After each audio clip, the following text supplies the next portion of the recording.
ये ग्रेविटेशन का next question है और इस क्वेश्चन के थ्रू मैं आपको केपलर थर्ड लॉ के बारे में बताने वाला हूं। तो ये क्वेश्चन पहले आप समझ लीजिए और उसके बाद हम केपलर थर्ड लॉ को आपको इस क्वेश्चन से रिलेटेड जो आपकी थ्योरी है केपलर थर्ड लॉ उसको हम यहाँ पे प्रूफ कर देंगे। तो आप देखिए क्वेश्चन क्या है, the distance of two planets from the sun are 10 to the power 10 metre and 10 to the power 8 metre respectively. The ratio of the time period of this planet is, इसमें ratio of time period पूछा हुआ है, लेकिन इसको solve करने से पहले आप इससे रिलेटेड थ्योरी आप पढ़ लेंगे तो ये क्वेश्चन आपसे इजीली सॉल्व हो जाएगा। तो देखिए यहाँ से हम स्टार्ट करेंगे केपलर थर्ड लॉ। अब केपलर थर्ड लॉ में ये देखिए, ये आपका अर्थ है जिसका मास है आपका m है, और यहाँ से जो इसका रेडियस है इस अर्थ का वो है r, और जो डिस्टेंस है अर्थ के सरफेस से और ये आपके सैटेलाइट से जो डिस्टेंस होगा वो आपका यहाँ पे है h, ये आपका डिस्टेंस है यहाँ पे h, ठीक है ना। और ये टोटल डिस्टेंस है, आप ले लीजिए इसको r मान लीजिए। तो आप कह सकते हैं कि जो यहाँ पे r इक्वल टू होगा, r इक्वल टू क्या होगा, r प्लस h हो जाएगा। तो r प्लस h हो गया है आपका, ठीक है ना। अब जब ये मास m मास का जो सैटेलाइट है रिवॉल्व करेगा अर्थ के ऑर्बिट में, तो अर्थ के ऑर्बिट में जो वेलोसिटी इसको रिक्वायरमेंट होगी, यानी अर्थ के ऑर्बिट में रोटेट करने के लिए जो वेलोसिटी की रिक्वायरमेंट होती है उसको हम ऑर्बिटल वेलोसिटी कहते हैं। और यहाँ पे ऑर्बिटल वेलोसिटी है आपका v0, यहाँ पे देखिए ऑर्बिटल वेलोसिटी है v0। और आपको पता है कि जब कोई ऑब्जेक्ट रोटेट कर रहा है अराउंड द अर्थ तो यहाँ पे एक सूडो फोर्स एक्ट करेगा, और उस सूडो फोर्स को ही बोलते हैं सेंट्रीफ्यूगल फोर्स, और जिसका आपका मैग्नीट्यूड होगा आपका सूडो फोर्स का, सूडो फोर्स बोल सकते हो आप इसे, सेंट्रीफ्यूगल फोर्स भी बोल सकते हो, जिनका मैग्नीट्यूड क्या होने वाला है, मास of the planet, orbital velocity v0 का स्क्वायर, और इनके बीच का जो डिस्टेंस है वो आपने लिया है r। इनके बीच का डिस्टेंस क्या है आपका, r है, ये रहा डिस्टेंस r है, और ये आपकी ऑर्बिटल वेलोसिटी से ये रिवॉल्व कर रहा था। तो अब देखें कि यही आप इस पार्ट को थोड़ा सा अलग करके जब यहाँ पे रखेंगे तो बहुत अच्छी तरीके से समझ में आएगा। तो आप इस पार्ट को यहाँ पे शिफ्ट कीजिए, ये आपका क्या है, मास ऑफ द ये आपका सैटेलाइट है, और ये मास ऑफ द आपका अर्थ है। इनके बीच का जो डिस्टेंस है वो क्या है आपका r है, और जो r की वैल्यू है वो क्या है, रेडियस ऑफ द अर्थ और distance from the surface to satellite, ठीक है। अब ये जब रिवॉल्व करेगा तो आपको पता है कि यहाँ से कौन सा फोर्स काम एक्ट कर रहा था, जब ये रिवॉल्व कर रहा था ऑर्बिटल वेलोसिटी के थ्रू, तो यहाँ से ये आपको पता है कि ये जो सेंट्रीफ्यूगल फोर्स है यहाँ पे आपका एक्ट कर रहा था, और ये हो जाएगा आपका m v0 का स्क्वायर डिवाइड बाई r, ये सेंट्रीफ्यूगल फोर्स का मैग्नीट्यूड है। लेकिन आप फोर्स ऑफ ग्रेविटेशन में ये पढ़ेंगे कि अगर कोई दो बॉडी है उनके पास मास है तो वो दूसरे को कौन सा फोर्स लगाएंगे, अट्रैक्शन फोर्स लगाएंगे। तो अट्रैक्शन फोर्स यहाँ पे देखिए, जो अट्रैक्शन फोर्स होगा ये उसे इस फोर्स को बोलते हैं फोर्स ऑफ ग्रेविटेशन, और जो फोर्स ऑफ ग्रेविटेशन होने वाला है वो उसका जो मैग्नीट्यूड होगा यूनिवर्सल ग्रेविटेशनल कांस्टेंट g की वैल्यू, और mass of the source, mass of the earth, mass of the satellite, और distance between them, square of distance between them, ठीक है। ये आपका ग्रेविटेशनल फोर्स है, ये आपका सेंट्रीफ्यूगल फोर्स है। अगर ये सैटेलाइट यहाँ से इस सर्कुलर ऑर्बिट में अगर मूव कर रहा है तो ये जो सेंट्रीफ्यूगल फोर्स है और ग्रेविटेशनल फोर्स है, देखिए यहाँ पे जो ये सेंट्रीफ्यूगल फोर्स है, ये ग्रेविटेशनल फोर्स है, ये आपस में क्या होंगे, इक्वल होंगे, ठीक है। तो आप इन दोनों को इक्वल कर दीजिए, यानी centrifugal force equal to what, gravitational force, and the magnitude of the centrifugal force is m v0 square divided by r, and the gravitational force is g mass of the earth, mass of the satellite divide by r square.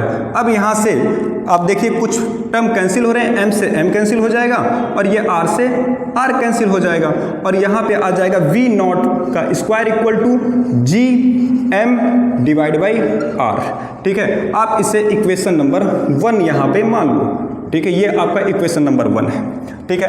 अब हमको time period, अब time period में एक relation है जो कि आपको मैंने इसके प्रीवियस वीडियो में बताया था टाइम पीरियड के बारे में। तो अगर देखिए, अगर ये रोटेट करेगा, ये जो सैटेलाइट रोटेट कराते एक कंप्लीट रोटेशन कितने टाइम में कंप्लीट कर रहा है, तो मान लीजिए t टाइम में कंप्लीट कर रहा है, और कितना पाथ ट्रेवल्स किया है, ये कितना डिस्टेंस कवर किया है, वो डिस्टेंस कितना होगा 2 पाई r।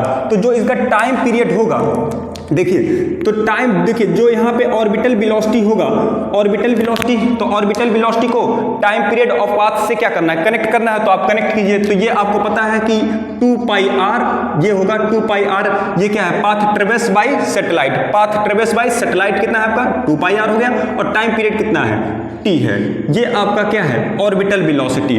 लेकिन यहाँ पे आप नोटिस कीजिए इक्वेशन नंबर 1 में बी नॉट का स्क्वायर, यानी यहाँ पे वैल्यू किसकी होनी चाहिए, स्क्वायर की, तो आप क्या कीजिए बोथ साइड स्क्वायर कर दीजिए। तो यहाँ पे स्क्वायर करेंगे तो वी नॉट का क्या हो जाएगा स्क्वायर, ये हो जाएगा 4 pi square R square divide by T square. अब ये इक्वेशन नंबर आपका 2 हो गया, ये जो इक्वेशन है इक्वेशन नंबर 2 हो गया, ठीक है। अब इक्वेशन 2 की वैल्यू यानी जो वी नॉट स्क्वायर की वैल्यू आप इसमें प्लेस कर दीजिए इक्वेशन नंबर 1 में। तो आप इक्वेशन नंबर 1 में जब वैल्यू को प्लेस करोगे कितना वैल्यू है 4 पाई स्क्वायर आर स्क्वायर और क्या है यहाँ पे टी का स्क्वायर, ठीक है। अब यहाँ पे क्या है G M divide by R. अब देखिए यहाँ से, अब आपको यहाँ से कैलकुलेट करना है टाइम पीरियड। अब टाइम पीरियड कैलकुलेट करना है तो आप यहाँ से मल्टीप्लाइड कीजिए, देखिए यहाँ पे आप क्रॉस मल्टीप्लाइड कर दीजिए, ठीक है, क्रॉस मल्टीप्लाइड कर दीजिए। क्रॉस मल्टीप्लाइड करेंगे तो यहाँ पे क्या है आपका 4 पाई स्क्वायर और यहाँ पे क्या हो जाएगा आर, यहाँ पे आर स्क्वायर है तो ये आपका हो जाएगा आर क्यूब हो जाएगा, ठीक है। और जब आप यहाँ पे मल्टीप्लाइड करेंगे टी स्क्वायर को इधर लाएंगे तो क्या होगा जी एम और यहाँ पे क्या है आपका टी स्क्वायर है। अब आप टी स्क्वायर को सब्जेक्ट बनाइए और जीएम को नीचे इसको डिवाइड कर दीजिए, तो यहाँ पे क्या आने वाला है आपका टी स्क्वायर इक्वल टू कितना हो जाएगा 4 पाई स्क्वायर आर क्यूब और ये क्या हो जाएगा आपका नीचे जीएम हो जाएगा। अब यहाँ पे ऑब्जर्व कीजिए 4 पाई ये क्या है कांस्टेंट है, जी यूनिवर्सल ग्रेविटेशनल कांस्टेंट है, और ये मास ऑफ द प्लेनेट या मास ऑफ द अर्थ ये भी क्या है आपका कांस्टेंट है। ये सारी की सारी वैल्यू यहाँ पे होने वाली है कांस्टेंट। तो अब देखिए जब कांस्टेंट होगा तो ये क्या होगा T square is directly proportional to क्या बचेगा आपके पास आर पे पावर 3, और यही टी स्क्वायर आर पे पावर 3 इसी को बोलते हैं third law of Kepler, third law of Kepler. यानी कैपलर थर्ड लॉ क्या हुआ आपका T square is directly proportional to क्या है आर क्यूब, यानी time period of the rotation of satellite, square of the time period, देखिए यहाँ पे square of the time period of the rotation of satellite is directly proportional to the cube of radius of the rotation of satellite, ठीक है। इसी को बोलते हैं कैपलर third law. अब इस क्वेश्चन को ध्यान से देखिए, इस क्वेश्चन में क्या था, देखिए यहाँ पे इस क्वेश्चन को जब सॉल्व करना है तो इस क्वेश्चन में ये दिया है कि 2 सैटेलाइट हैं, ठीक है।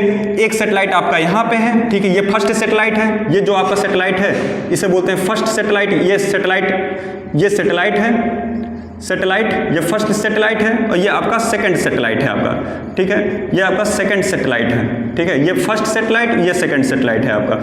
तो अब बताइए ये सैटेलाइट रिवॉल्व कर रहा है किसके अराउंड, ये रहा आपका सन, यानी सन के अराउंड ये सैटेलाइट, ये आप देखिए ये सैटेलाइट आपका सन के अराउंड रोटेट कर रहा है, सेकंड वाला भी आपका सन के अराउंड रोटेट कर रहा है। तो इसमें जो कैपलर्स लॉ लग रहा है यानी टी क्या है आपका T square is directly proportional to R पे पावर 3, और यहाँ से आपको जानते हो कि यहाँ पे 2 सैटेलाइट की बात हो रही है तो आप इसको कन्वर्ट कर सकते हो T1 upon T2 is the whole square, और यहाँ पे क्या है आपका डायरेक्ट, अब यहाँ पे बोल सकते हैं equal to R1 divide by R2 का होल क्यूब। अब आप यहाँ पे वैल्यू को प्लेस कर दीजिए। आपसे पूछा क्या था the ratio of the time period of this planet, यानी इस प्लेनेट का मुझे टाइम पीरियड पूछा हुआ है, तो R की वैल्यू आप इसमें क्या करो सब्स्टिट्यूट कर दो। तो R1 की वैल्यू कितना है, आप R1 की वैल्यू कितना ले सकते हो 10 टू द पावर 10 मीटर है यहाँ पे, तो 10 टू द पावर 10 मीटर की वैल्यू आप इसमें प्लेस करो, 10 टू द पावर 10 हो गया।